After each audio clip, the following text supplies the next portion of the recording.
Hi, everyone. Thank you so much for joining us. We are super excited to have presentations today from Easyship, Indiegogo, and Rainfactory. They're going to be talking about how to select and price your perks for a successful campaign and be sharing other tips and ideas for campaigns, whether you're about to start one, whether you're in the midst of one, or post-campaign. So we are super excited to see what they have to say. We're going to try and stay on schedule today to be cognizant of your time, but we really appreciate you attending, and we will get started. So on today's agenda, we're going to have Indiegogo, a DT from Indiegogo, talking about pro tips for perfecting your perk strategy. And then we're going to have Stephen from Easyship. He's going to be discussing how to factor shipping costs into your pricing, as well as last but not least, Caitlin from Rainfactory. She's going to be talking about expert strategies to price your perks to reach your fundraising goal. And then we'll have some Q&A afterwards. So our first speaker is Aditi Goswami. She's a senior campaign strategist at Indiegogo. She has helped create and teach strategies to some of Indiegogo's biggest campaigns. So Aditi, I will let you take it from here. Awesome, thank you so much. Hi guys, so excited to teach you guys a little bit about perk creation. So on my end, I'm just going to give you a quick crash course and some basic knowledge about how perks work on Indiegogo. So when you actually go into the editor for the campaign and you're actually going about creating your perks, this is kind of what you will see. There's a few things you're prompted to do, namely the price, the title, some adding in some included items, and then there's a description. There's a little bit more below this regarding your shipping country and all of that, but when we are talking about perk strategy, these are the important things that you're looking at.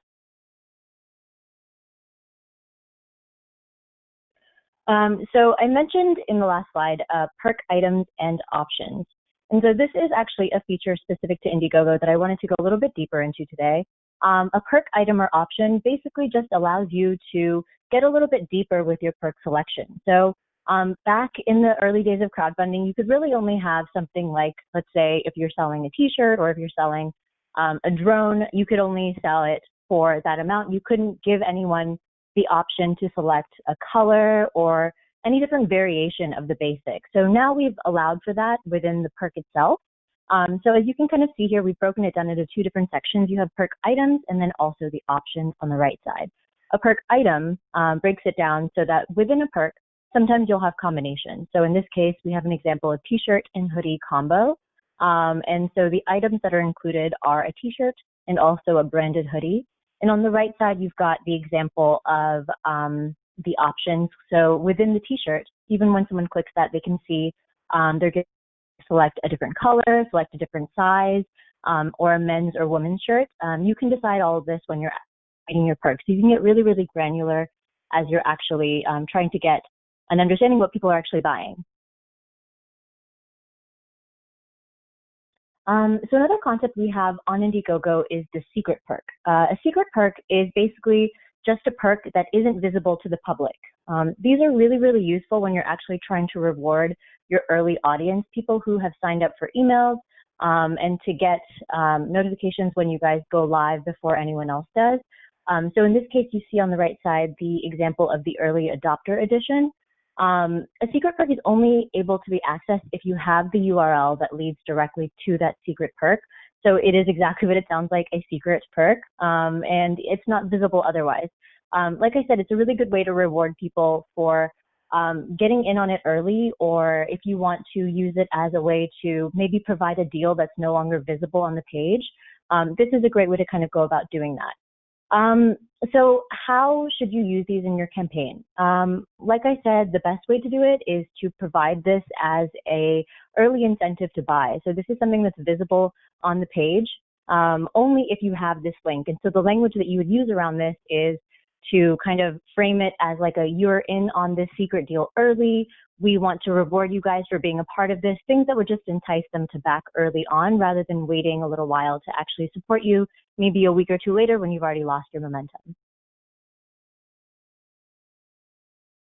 Something else we have on the platform are add-on perks. So add-on perks are something that are a little bit newer. I want to say they're about a year old now. And you can see the example of what this looks like on the right-hand side. Add-on perks essentially allow you to do exactly what it says. It adds on. So when you've already purchased a perk and you're in the pay flow, we have the option of adding on additional accessories. Now, as a campaign owner, this would be on you to create and brainstorm ahead of time. The example we have here is for an e-bike. And so you can kind of see the sorts of add-ons that an e-bike manufacturer might want to provide for their backers. Sometimes they'll have like extra tires or a battery or maybe a brake light. This is something that you want them to purchase, but you don't want to clutter up your actual perks on the main page with some of these extras. We don't generally recommend having more than 8 perks visible at any given point on the campaign, because otherwise it just gets a little bit, you give people a little bit of choice paralysis. They're not really sure what they should be selecting. It starts feeling a little bit cluttered. Add-on perks are a really great way to get around that. So it's kind of like thinking about it like when you're actually going grocery shopping and you're in the checkout aisle and there's suddenly candy to the right of you and you're like, do I really need the candy? Probably not. Do I want the candy? I probably do. And so you're kind of using that same sort of logic here to get people to buy just a little bit more than they would otherwise. Some of our most successful campaigns, what we'll notice on the back end is that their backers have purchased more than once. And that doesn't necessarily mean they're purchasing 2 of the same thing. It means usually that they're purchasing the product and then also some sort of accessory that goes along with it. How many add-on perks can backers claim? The actual answer is as many as you're offering. So this is a great way to sort of treat it more like a shopping cart. With a regular perk, you can only claim 1 at a time. With an add-on, you can have the 1 perk and then you can have them add on, all 4 of these if they'd like. And as far as do I need add-ons, you really don't, but like I mentioned, we really only want 8 perks visible on the campaign page at any given point.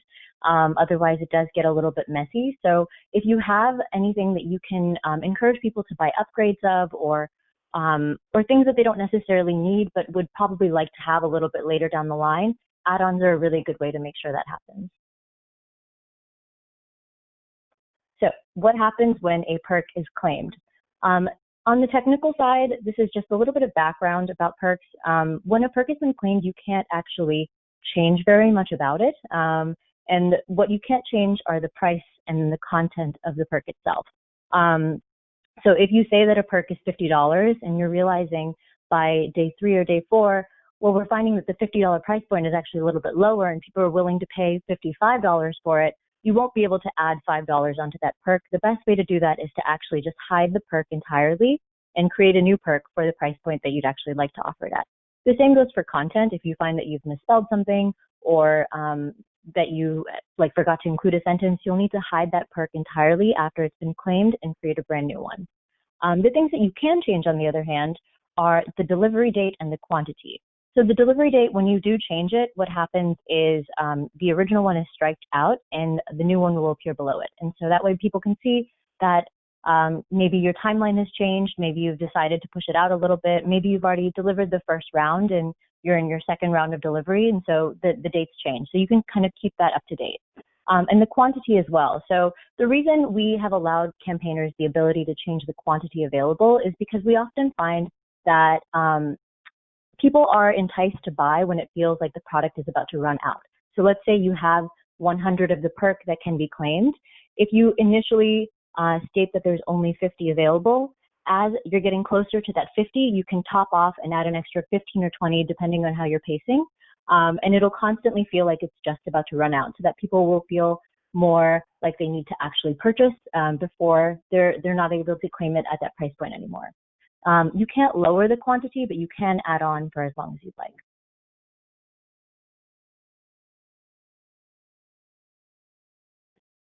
Great.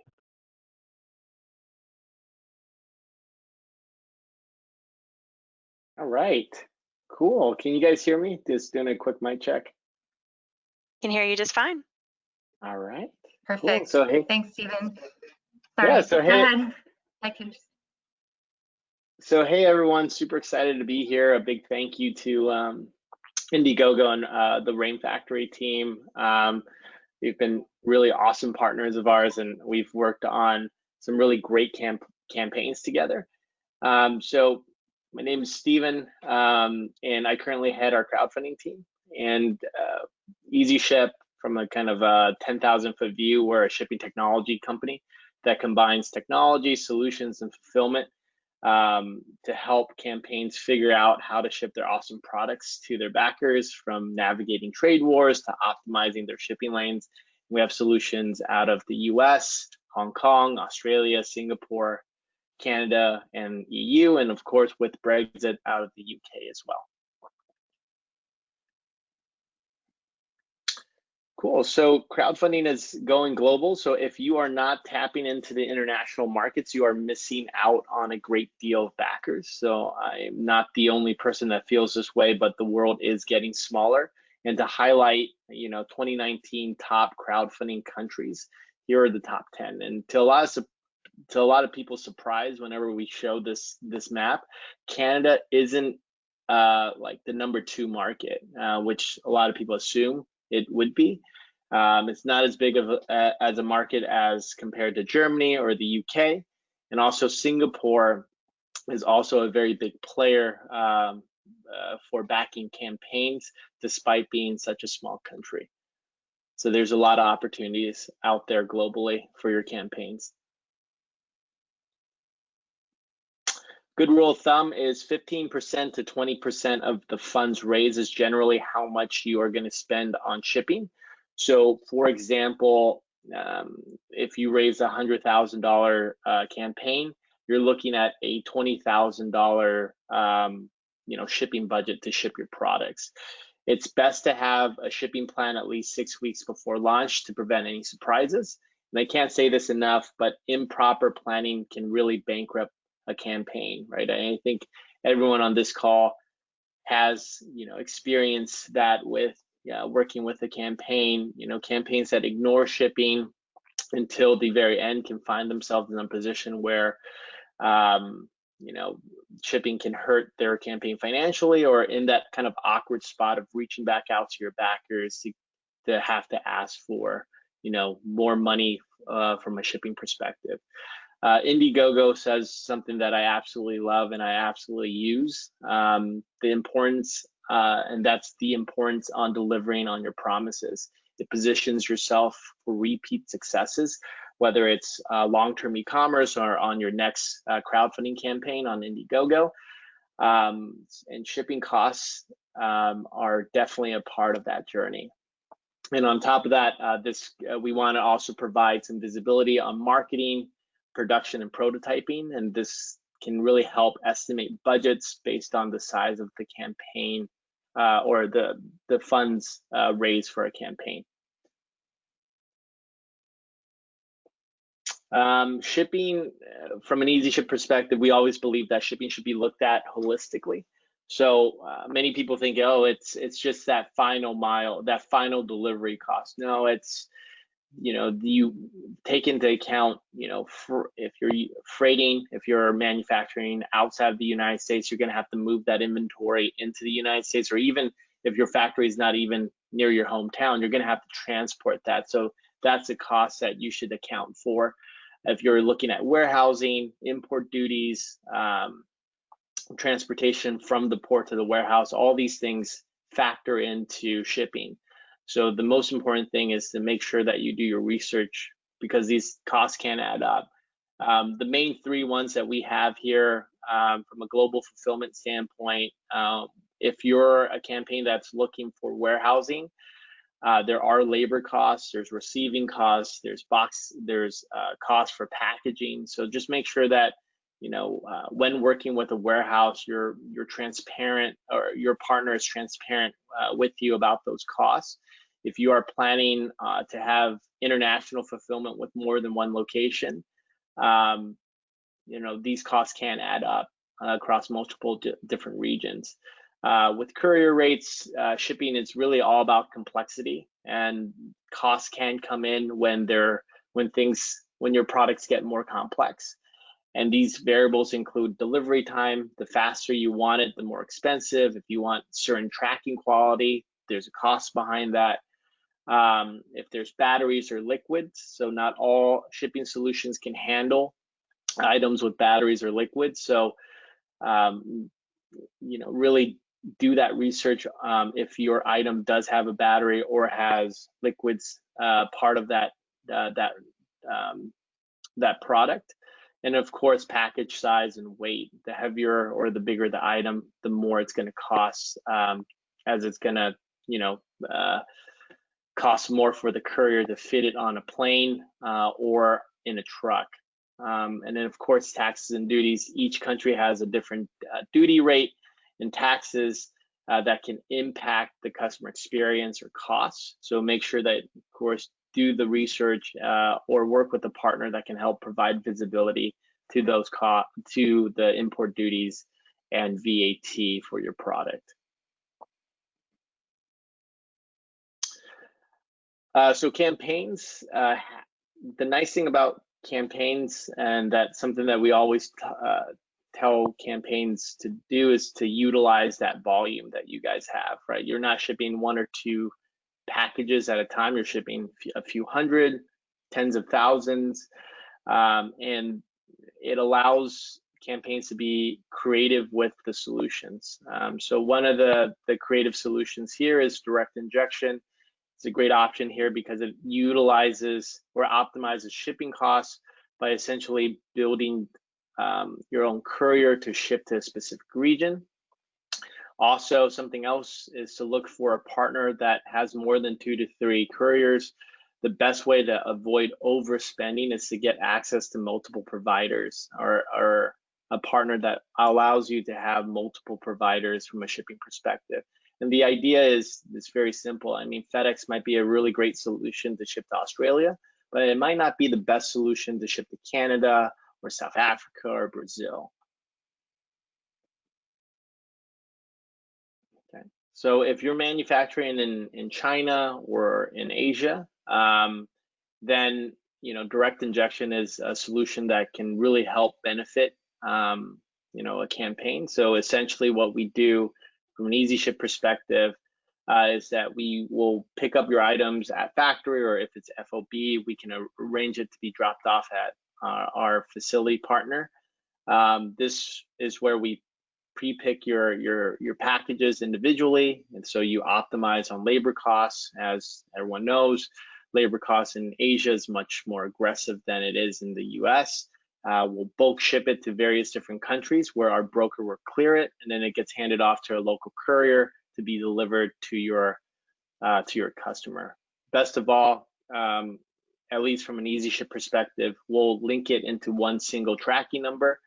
And also, this solution works under Section 321 for the United States.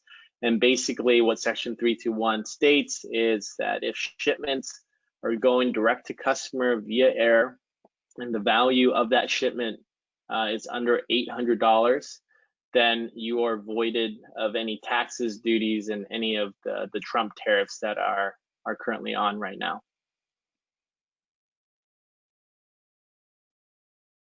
Cool. And then finally, this is really kind of in a nutshell how Easyship can help, right? So we have a global fulfillment network that spans over 4 different continents and 7 different countries. So depending on what your product is, what your target markets are in terms of your main countries that have backed your project, we can build a customized kind of fulfillment plan that spans all the major continents. Aside from technology, we also provide human support in customer success managers, and we also provide a global support team that's available 24/7. So if a shipment gets lost, it gets stuck in customs, you're not alone in that. We actually have a dedicated team to help you work through that. We have partnerships with over 50 different couriers. It equates to around 250 different shipping solutions. So again, optimizing that shipping despite where your backer is at. And of course, we have a vibrant e-commerce ecosystem. So we are not just a crowdfunding shipping company. We are a long-term partner that can help your team expand even after the campaign.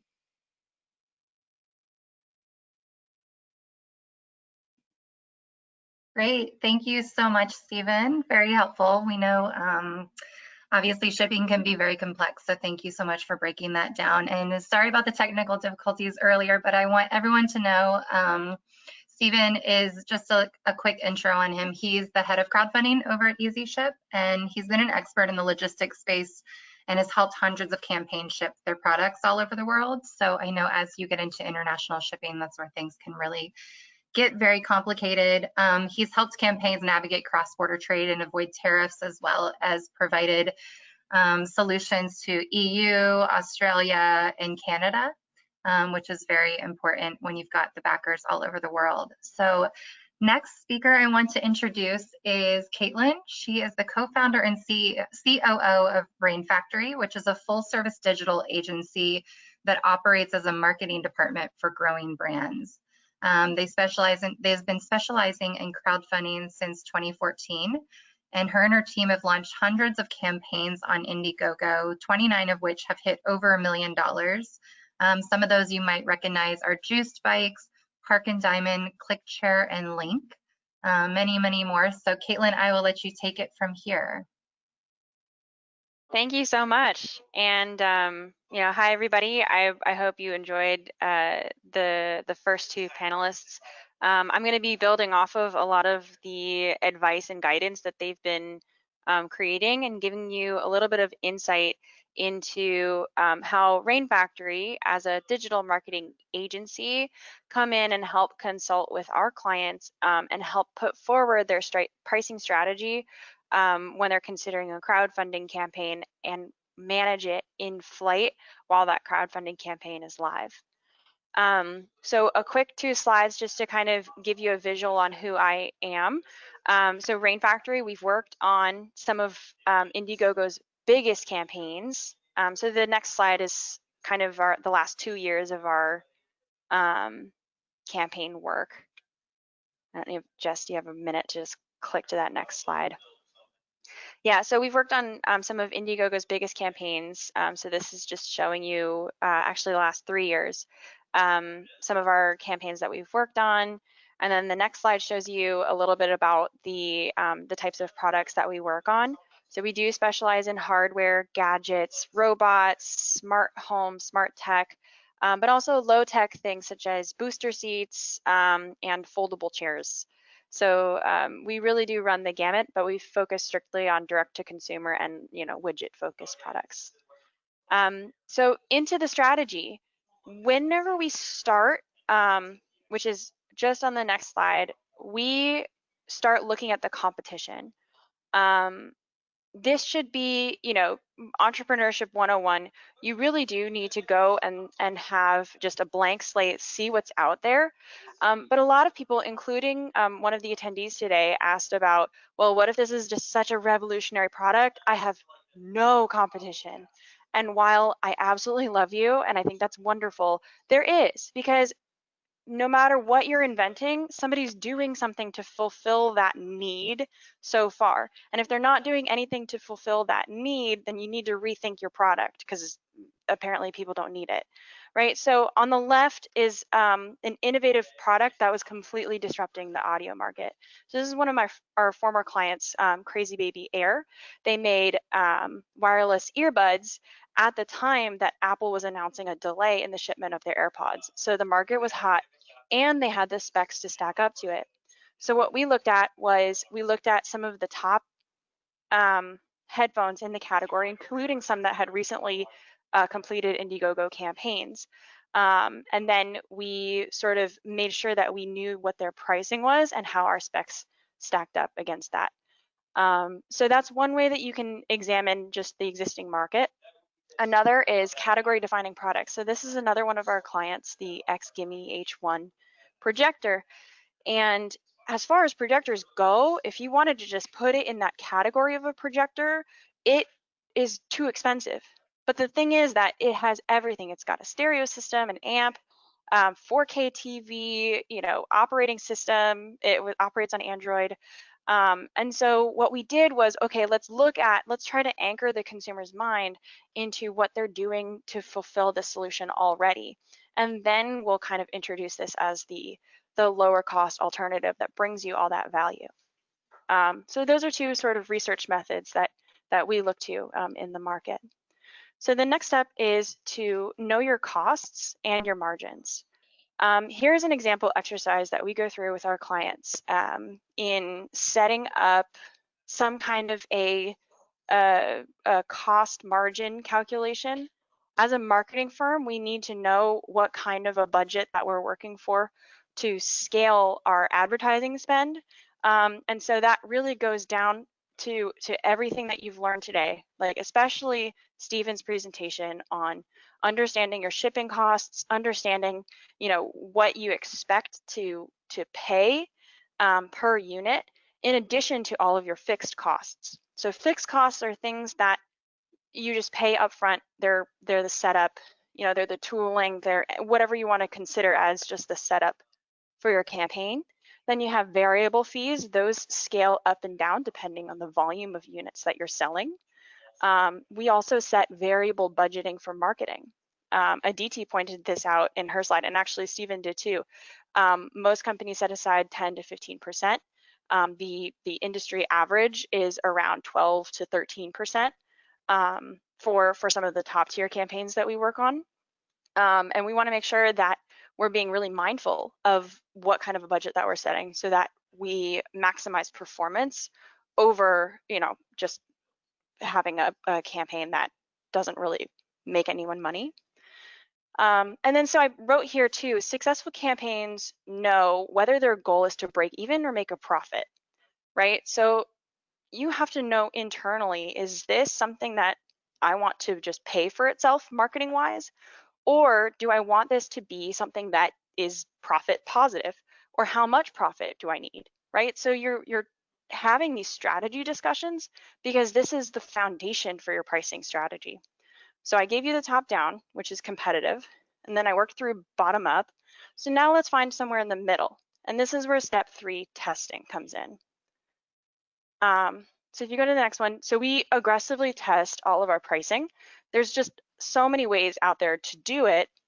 And there's not really like one way that's the perfect way either.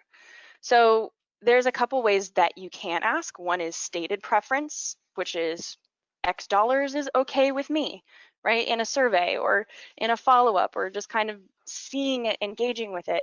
The other is demonstrating preference, and that's actually paying the price. Well, unfortunately, you don't get demonstrated preference until you launch the campaign. So what you need to do is you have to just hack away at that slab of marble to kind of figure out what your Michelangelo's David is going to look like, right? So you're basically, how we do it is we have just multi-level steps. We do our competitive research, we understand the market, and also we understand just the cost and the makeup of what that product is. But then we go through a multi-level part where we ask consumers to sort of predict price, and then we ask them to interact with prices, and we see what their sensitivity is. And I'm an economist and I love price sensitivity modeling. This is just one way we do it.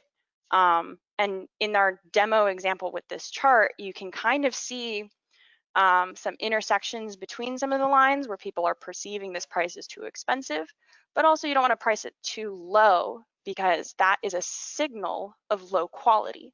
So you want to signal high quality, but also not deter people who are looking for a deal. And that's just a hard balance to find. And that's where you go to the next one, which is in-campaign perk adjustments.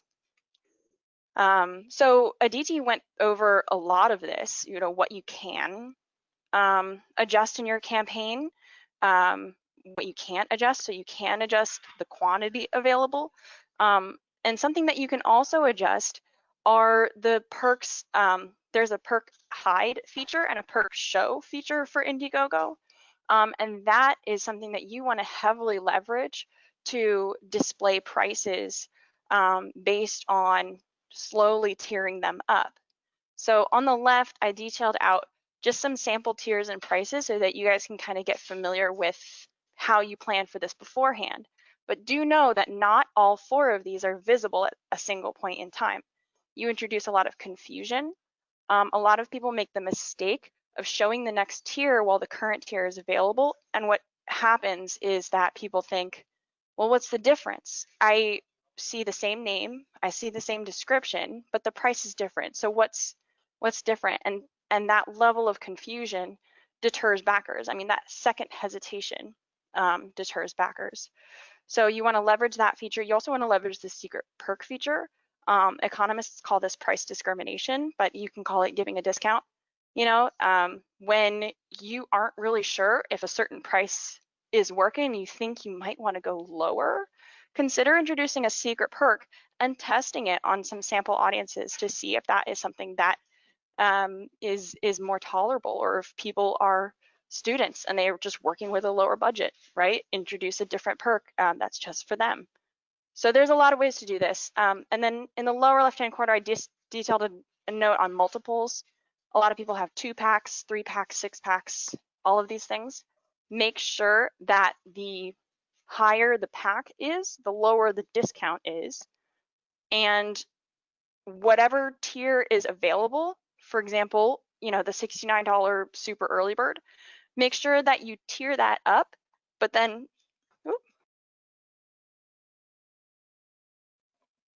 oh, sorry, my headphones just cut out. But okay, so make sure you tier that up, but when you're kind of ready to close out that super early bird tier, just close them all out together. And that's really something that's unique to Indiegogo, because otherwise you have to do a bunch of manipulation to work on this. And I gave you some example shipping zones. Something else that Indiegogo allows is you can set one price for the entire EU shipping zone, and that'll cover the majority of the countries that Stephen mentioned. And yeah, so that's just like crash course in pricing. We spend weeks on this, so happy to discuss this further. Thank you. Thank you, Caitlin. All very, very educational. And I know that we have some follow-up questions that people were wondering. So what I'm going to do is I'm going to pull up the questions for you guys. One sec.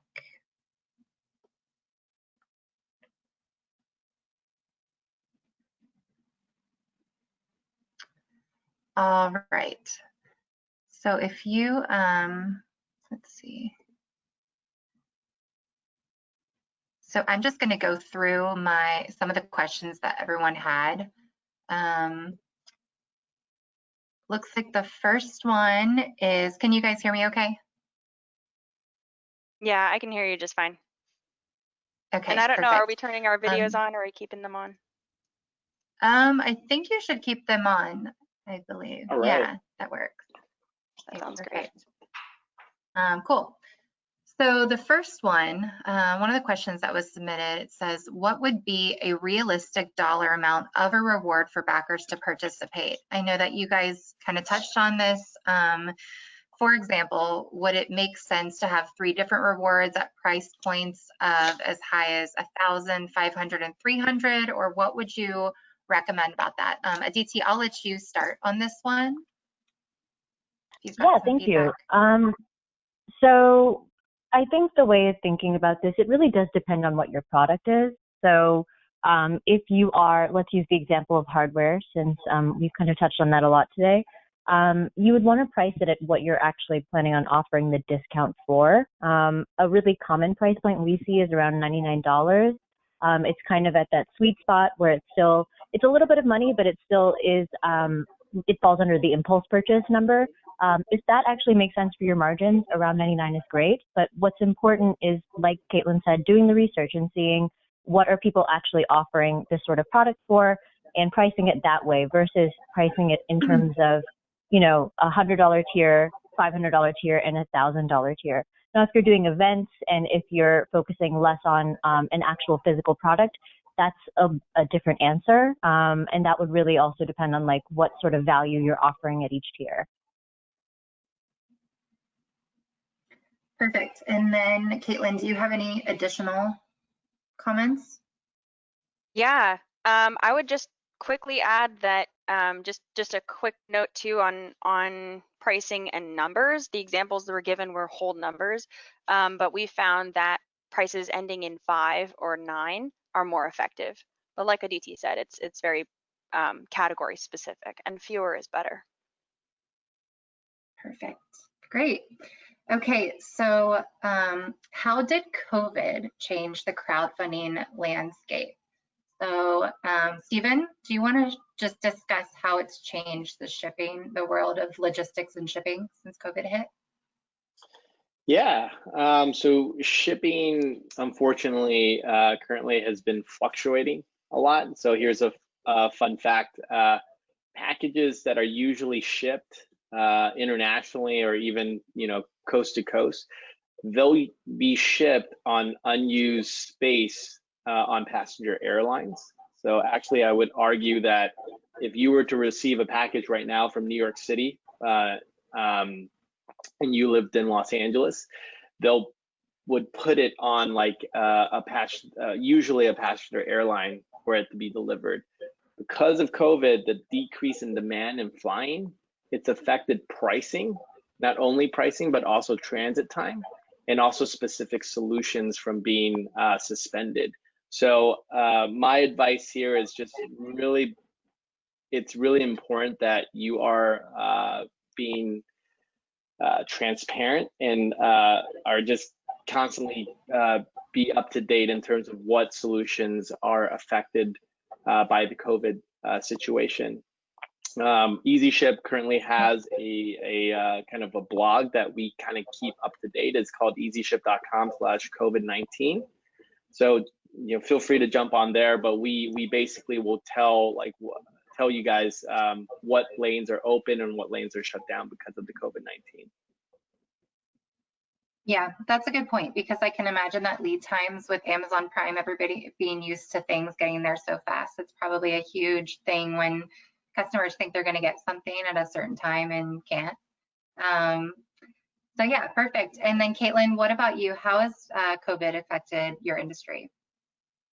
Yeah, I mean, like Stephen said, for the campaigns that have closed and we're hoping to deliver on time, more than once we've had to draft this this heartfelt delay messaging for some of their folks.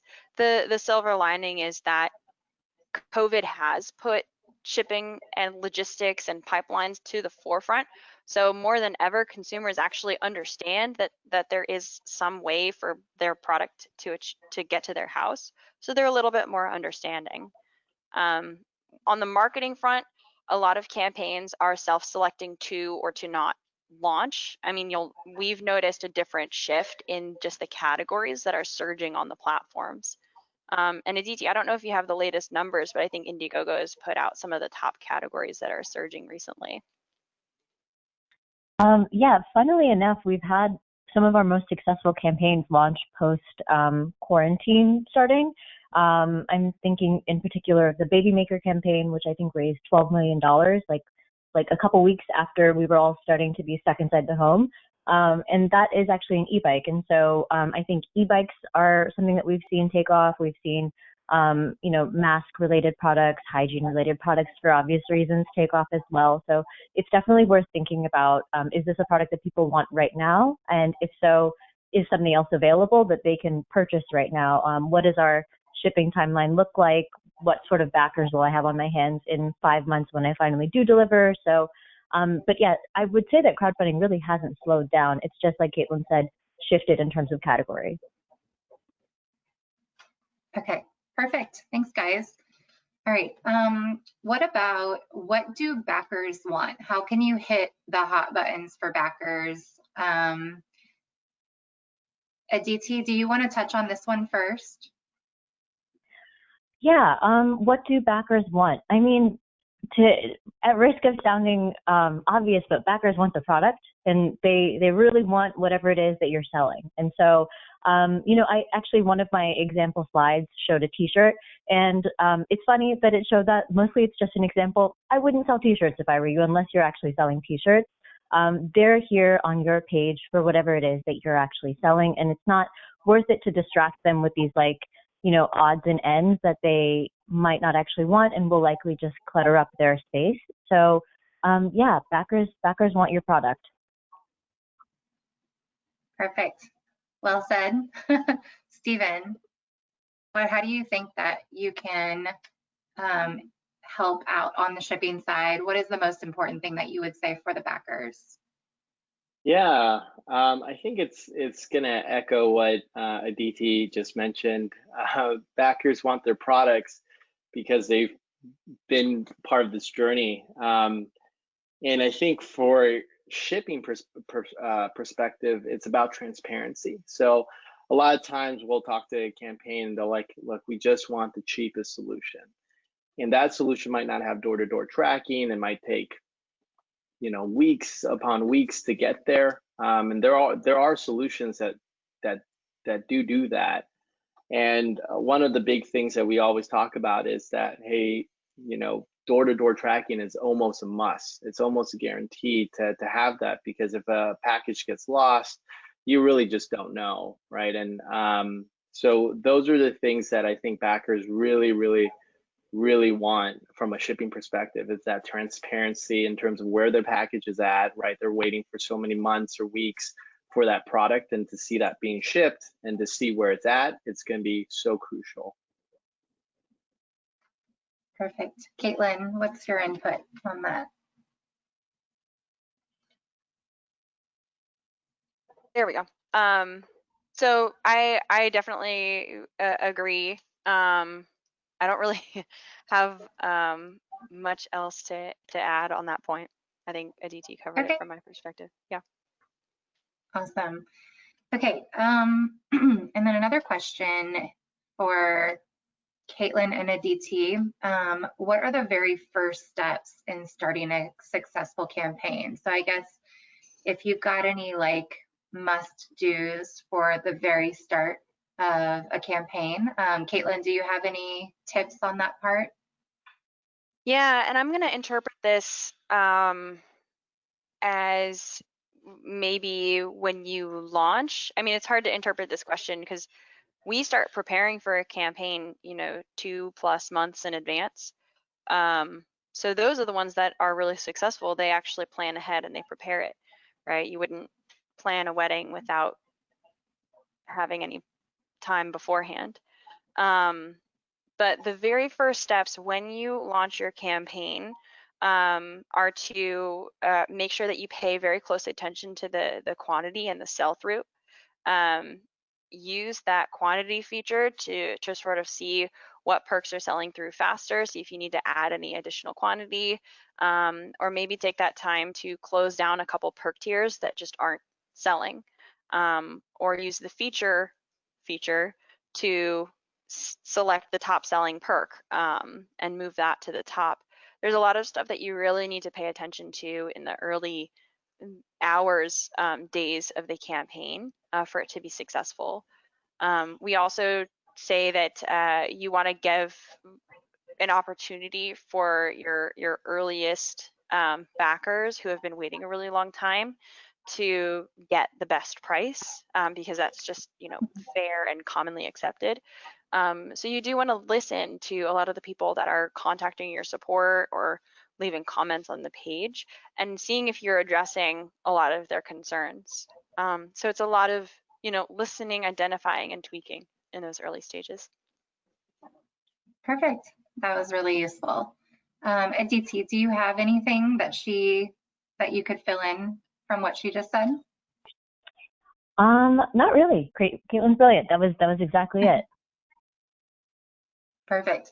Okay, this one is from the chat. Actually, this is a really interesting one. It said, and I'm going to let whoever wants to take this. It says, if your target market is above the age of 45 and women, how would you suggest help them trust a crowdfunding campaign? So, obviously there's a lot of young entrepreneurs and a lot of young backers, but when it comes to someone that might be in a specific audience or targeted audience that might not be the most traditional, how would you help them trust this process, trust a campaign? I can go ahead and just start that up. We do see this happen a lot, and if that is if that is just your general target market, you need to kind of make sure that they understand what the platform is, because there is a lot of language around crowdfunding that's very specific to the platforms, what is a perk? What is like very, take a very humble approach to how you explain the platform. And there's always a number of help articles, and I've even seen one campaigner do a video tutorial in how to get your perk, and then they can kind of explain, some of the mechanics and stuff around it. Just make sure that of the people that are trying to buy it, that they know what the platform is and how to use it. Other trust building things, especially for that demographic, come from, third-party validation. They look to external sources, also validation of the campaign itself. So they might not be the very first 100 people that jump on board on your campaign, but they might be the second 100. So you need to figure out what to do to demonstrate that this is a train that's leaving the station. You can either get on or not, right? And so that's the level of confidence that you need to convey in the campaign digitally on a screen. Perfect. I like that. Yeah. DT, do you have anything to add to what Caitlin said?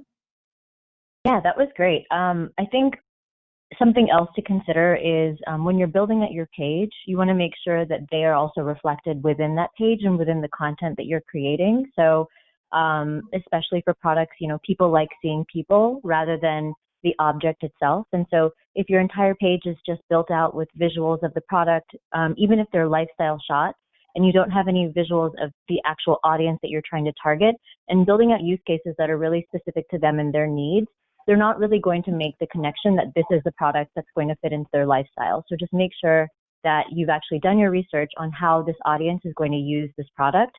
And again, like I said, make sure it's reflected on the page. Perfect. That makes sense. Okay. Okay, next question, Stephen. I'm going to ask you this one.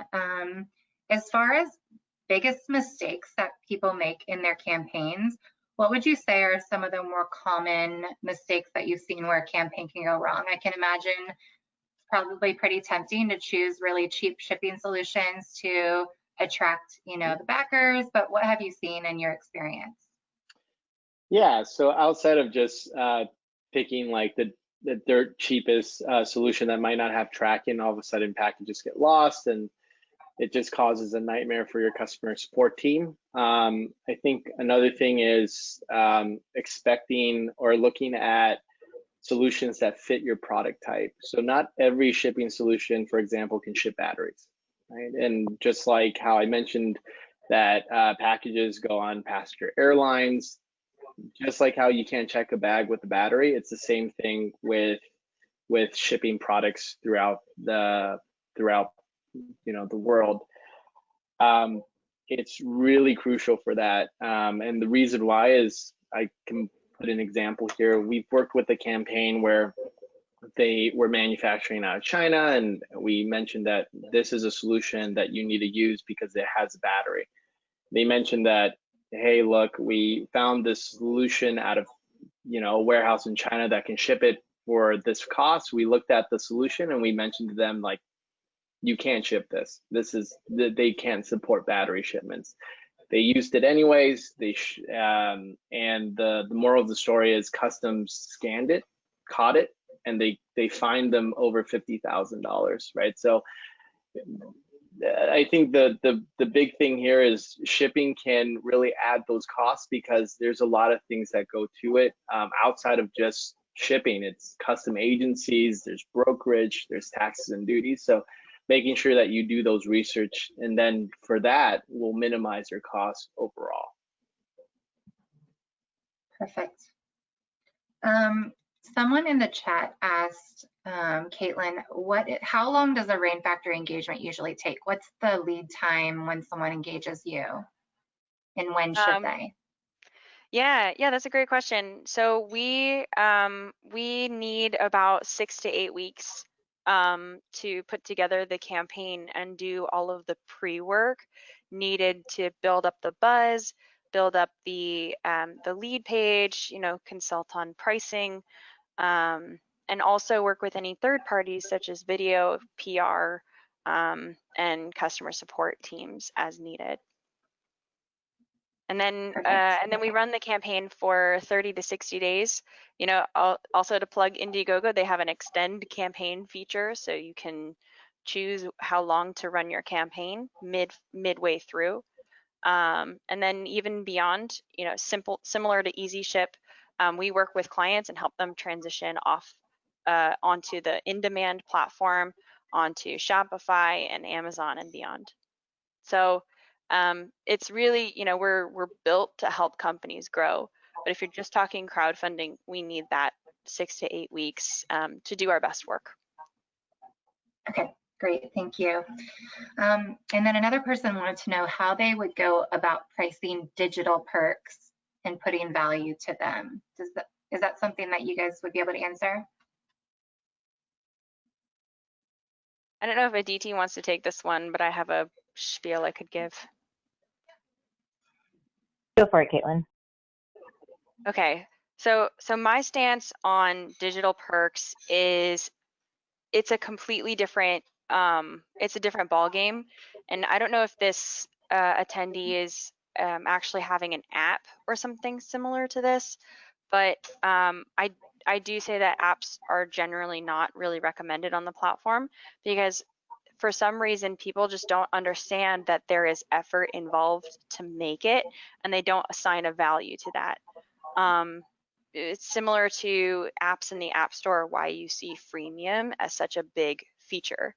In terms of digital perks and kind of upsells, I would really, if the main objective of the campaign is a physical product, then I would hold back those digital extras and kind of offer them at strategic points in the campaign. So an example strategy could be, you know, like, share, comment about us on Facebook, and then come back to the Indiegogo page, leave us your backer number, and we'll give you this digital extra. Digital, it always means more immediate, and you really want to leverage some kind of immediate gratification at any point in the campaign.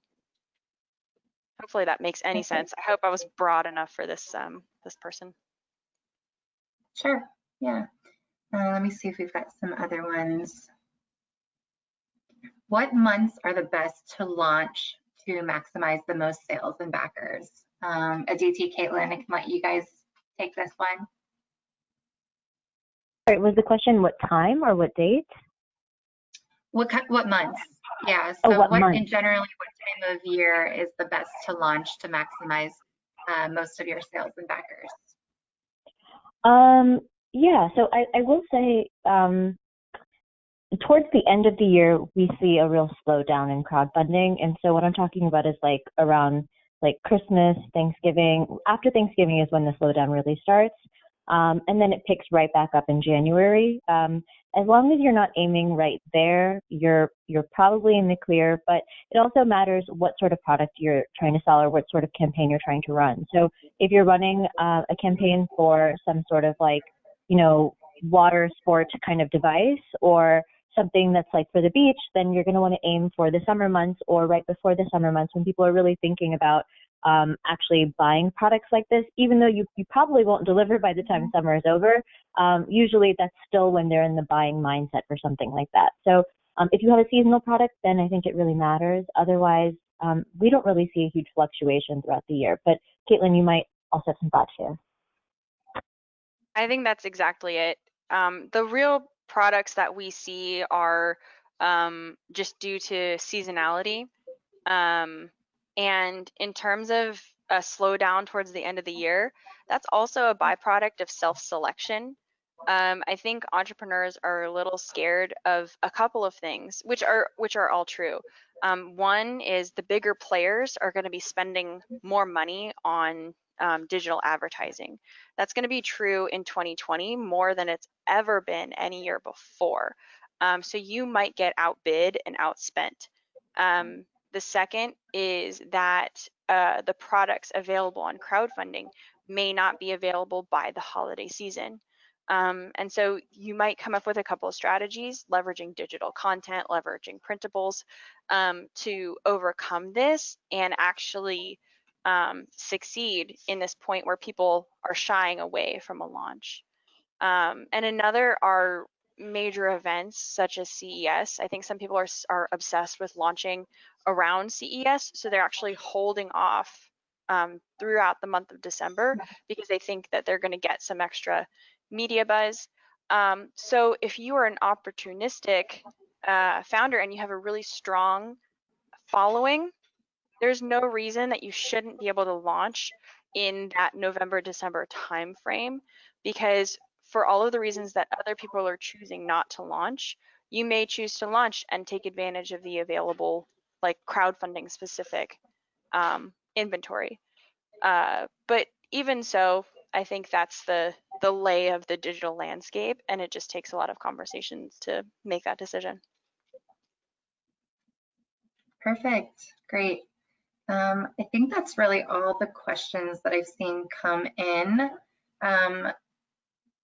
So we will thank you guys so much for taking the time to educate everybody today and present and tell us a little bit about the services. If anyone is interested in reaching out to Caitlin, Aditi, or Stephen, we will be sending a follow-up email with a recording of this webinar, and all of their information will be on there. So thank you guys so much, and really appreciate it. And thank you everyone that attended today, and everyone have a good week and continue to stay safe. Thanks so much for having us here. Really enjoyed it. Good conversation. Thanks, everybody. Bye, everyone. Bye. Bye-bye.